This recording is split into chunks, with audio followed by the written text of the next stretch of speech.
The Grandmaster of the Knights of Favonius is finally here.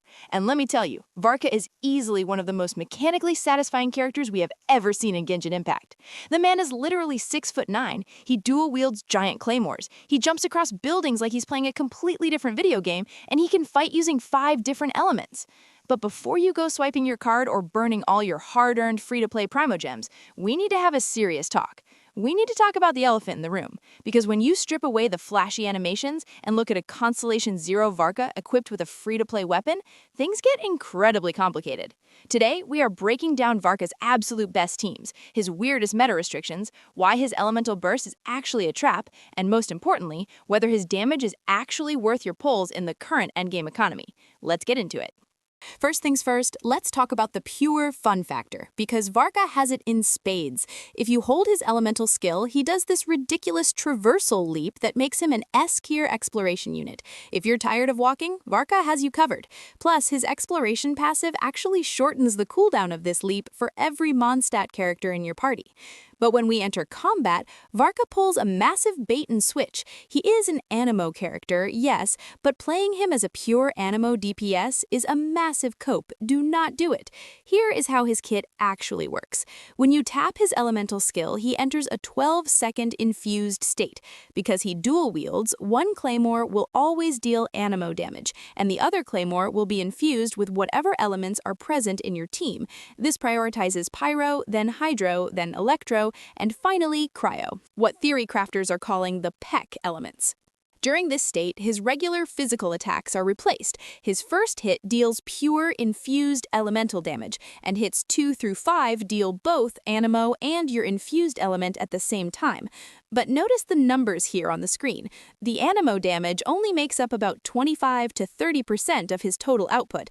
The vast majority of his damage is coming from that infused element. So don't bench Xiao just yet, because Varka is actually a Pyro, Cryo, or Hydro DPS disguised as an Anemo unit. Now, while you are unga-bunga smashing the attack button in his skill state, you are actually building up to his biggest nuke. Varka can store up to 2 charges of his special skill. These start on cooldown, but every time you land a normal attack, the cooldown is reduced by 0.5 seconds. Once it's ready, you can either tap the skill button again or do a charged attack to unleash a massive high multiplier slash. But here is where Hoyoverse introduces our first big restriction, the Hexarai mechanic. Because Varka is technically a Hexarai unit after he finishes his homework in the lore. Apparently, you absolutely want to run him with another Hexarai character. Having that second Hexarai unit on the team makes his normal attacks reduce the special skill cooldown by a full 1 second instead of 0.5. Without this buff, the timing is ridiculously tight. You will barely get your second special skill off before your buffs expire. With the buff, his combo becomes incredibly smooth. Skill, 5 normal attacks, special skill, 5 normal attacks, special skill. It flows perfectly. But the Hexarai buff is nothing compared to Varka's first passive talent. Pay very close attention here because this passive dictates exactly how you must build his teams. Varka gains up to 25% bonus Anemo damage and 25% bonus infused element damage when he reaches 2500 attack. That is easy enough to hit, but the second half of this passive is a true multiplier that will make or break your account. If your team has at least 2 Anemo units, or 2 of the same infused elements, Varka's damage is multiplied by 1.4. That's a 140% buff. But wait, it gets crazier. If your team is made up of exactly 2 Anemo units and exactly 2 of the same infused element, for example, Varka, Venti, Bennett, and Durin, that multiplier jumps to 220%. His damage goes up by 2.2 times. This is why you cannot run him in a standard vaporized team with Farina and Xiangling. If you mix and match elements, you lose out on an 80% true damage multiplier. You are forced into double Anemo, double Pyro, or double Anemo, double Cryo. It's restrictive, yes, but when you follow the rules, the numbers skyrocket. Now, surely his elemental burst is a massive nuke to cap off this combo, right? Wrong. Varka has one of the coolest looking bursts in the game, but it is an absolute DPS loss. It takes forever to cast, it only hits twice, and worst of all, it does not benefit from the massive damage multipliers in his passive talents. Do not build energy recharge on this man. Just use his burst to iframe attacks, or if you want to look cool at the end of a fight. Keep your stats focused purely on attack, crit rate, and crit damage. And speaking of stats, we need to talk about his weapons, because this is where the F2P reality sets in.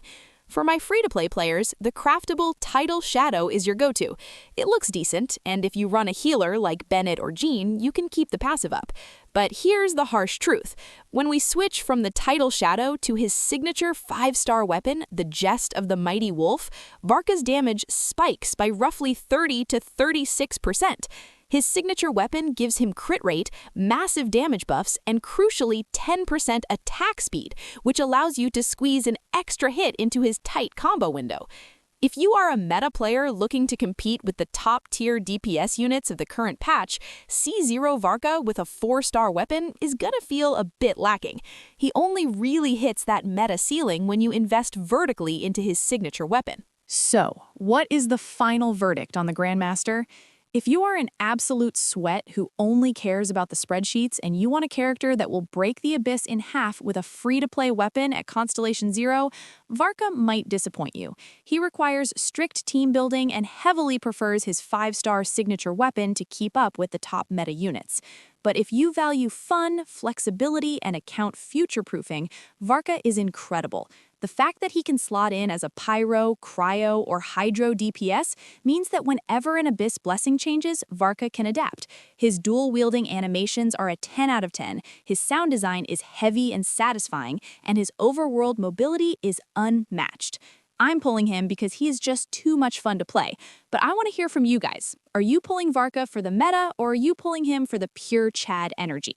Let me know down in the comments. Don't forget to drop a like if this breakdown helped you out, and subscribe so you don't miss my full Varka weapon calculation guide coming out on his release day. Thanks for watching, and I'll catch you in the next one.